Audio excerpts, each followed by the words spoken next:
Ladies and gentlemen, good afternoon. It is my hope and prayer that this video is actually going to find you guys in good health. Personally, I'm fine. Kisumu is also fantastic. Maybe you could let me know where you're watching this particular video from. In this video, I want us to look at 5 most dangerous mistakes Raila Odinga must avoid in the year 2013. Because one thing is clear, that whether Raila Odinga will be on the ballot or not, he is still going to be a factor, a big factor in 2027 general election. And if I may ask you, why do you think Raila Odinga lost in the last general election? I know most people on this channel will disagree with me that Raila Odinga lost. Let me reframe the question. Why do you think Raila Amolo Odinga was not declared the president of the Republic of Kenya? It's because he made certain mistakes.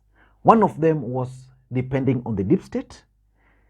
The other mistake was over-relying on Jubilee and the Kikuyu votes, which never came, and several other mistakes. And therefore, as Raila Odinga is already setting pace for his 2023 moving forward politics, he must avoid these 5 mistakes. The first mistake which Raila Odinga must avoid is failing to come up with a clear foreign policy. Raila Odinga was not declared the president of the Republic of Kenya because of the American government and the British government.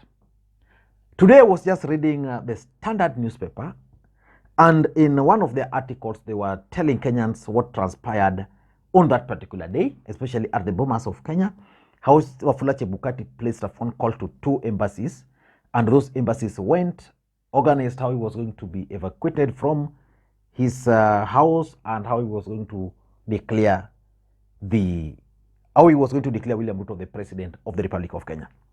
The truth of the matter is that by that account alone, it shows you that the American government and the British government were fully in charge of Bomas. And at some point, the British government, their ambassador, was accused of literally ensuring that William Ruto was declared the president of the Republic of Kenya. Why do you think that happened? That happened because Raila Odinga didn't have a clear foreign policy. Raila Odinga has international networks, but he forgot to come up with a clear foreign policy. You know, we had at that particular time the Russian war. Raila Odinga was not very clear on his position on that Russian war, whether he was supporting the Russian government or whether he was not. These are some of the issues which affected him. Raila Odinga is perceived to be a socialist. Basically, the British and America are capitalist, and that's why they chose Ruto over him. Because as much as Ruto they knew had that past, but he was someone they could easily manipulate if they wanted. And of course, they're already doing it. So Raila Odinga must ensure that moving forward, he must have people who are well experienced on foreign policies in his team. And these people can actually lobby for him on particular issues at the international level. So that's the first mistake which he must avoid. The second mistake Raila Odinga must avoid in 2023 moving forward. I'm not saying he's going to run, but he must keep his family out of politics. If they have to be in politics, because you know you can't also deny them their right, then they must not take charge. The truth of the matter is that I've talked to so many people, and they've always accused Winnie Odinga of interfering in so many ways with Raila Odinga's campaign. Someone showed me a list of those who were working at the secretariat. Most of them were actually Winnie Odinga's friends. Why was that happening? It's because Winnie is a blood daughter of Raila Odinga, and therefore he had a lot of say on the father.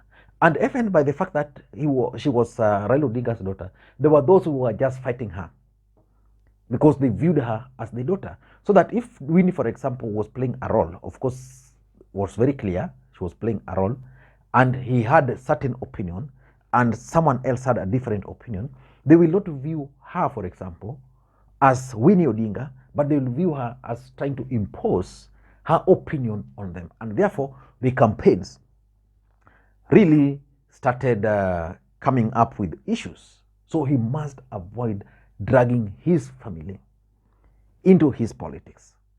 William Ruto's son, Nick Ruto, actively played his role in the campaigns. He was almost everything. But you could never see his face. He was always at the background.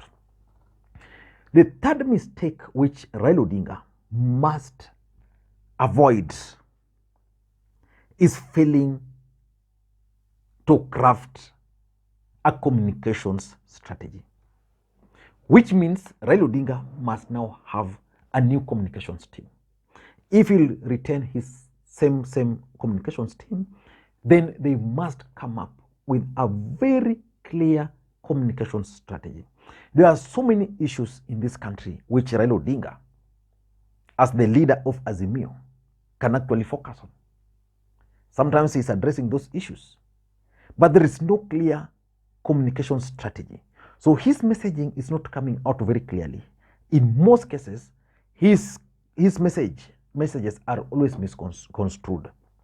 And for me, I tend to think that it's because he doesn't have a functional communications strategy. For example, Kenya Kwanzaa government gave Raila Odinga live bullets to use on them. The GMO.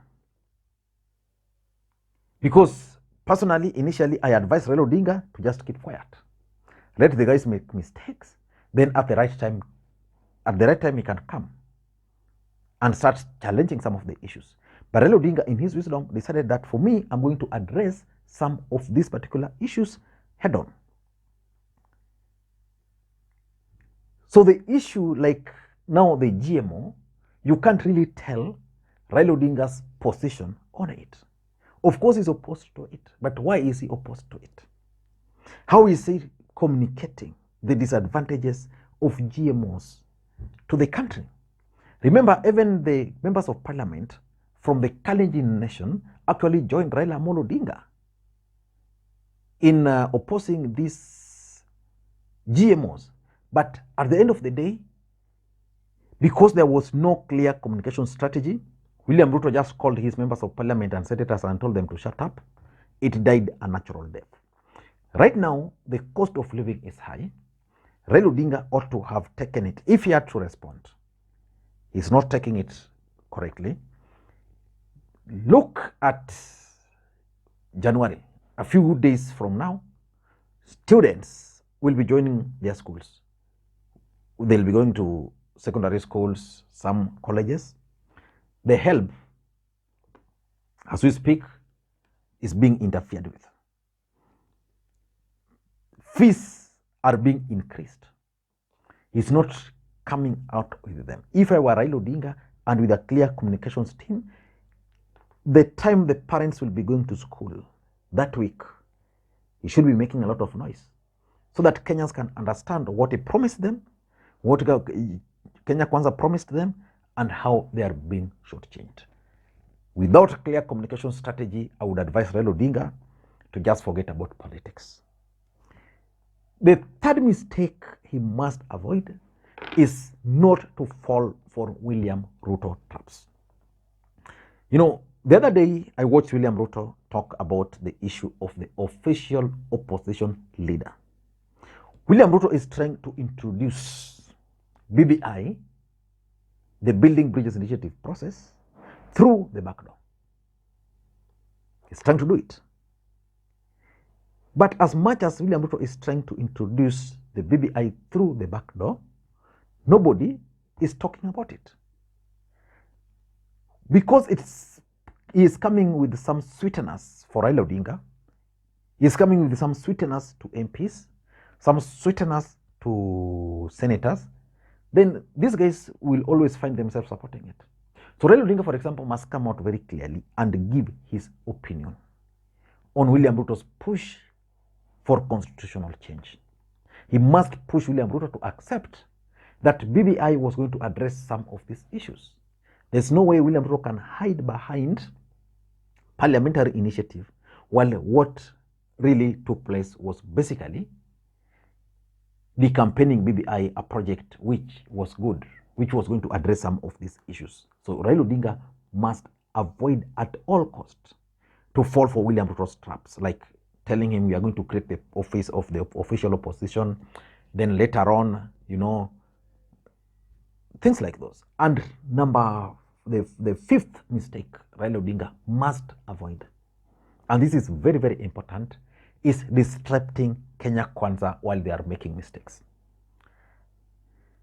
One thing Raila Odinga has perfected is the art of responding, which is good because he's trying to protect Kenyans on certain issues. But sometimes when an enemy is making a mistake, please aid them in making those mistakes. There is no need for Raila Odinga to call for a press conference when Kenya Kwanzaa government are making mistake and they know that's a mistake which they can use in future. So for me, when Kenya Kwanzaa is making mistake, Raila Odinga should not disrupt them.